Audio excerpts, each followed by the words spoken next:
विजय driver खांडसकर आपलं बक्षीस या ठिकाणी जमाय ड्रायव्हर आपलं बक्षीस या ठिकाणी गट पाला पुढची गाडी असेल लगेच पुढच्या गट पाल्यानंतर आपण या ठिकाणी येऊन आपलं बक्षीस घेऊन जायचंय सुटला 22 सुटला या मैदानाचा आणि 22 मध्ये परत एकदा लढत चालवली जिगरबाज बैल घावला एक जण खाली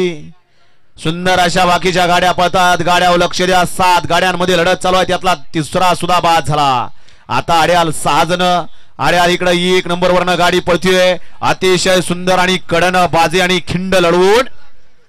ज्यांना पेडगावचं मैदान गाजवलंय कुठली कड येऊ द्या कुठेही येऊ द्या गाडी गट पास करणार या पंच निकाल दिनेश शेठ क्रमांक 22 चा निकाल आणि निकाल 22 चा निकाल आहे तास क्रमांक 1 मधून पाहिली गाडी सेवागिरी महाराज पासून आदित्य आव्हाड यांचा घरचा असाच पेडगाव हिंदकेसरी पाखरे आणि शिवमलार केसरी चिमण्या 71 या गाडीचा 1 नंबर आला विजय बैलगाडी मालकाचा त्यावरती बसणाऱ्या चालकाचा हार्दिक अभिनंदन आहे नाशिककर आहेत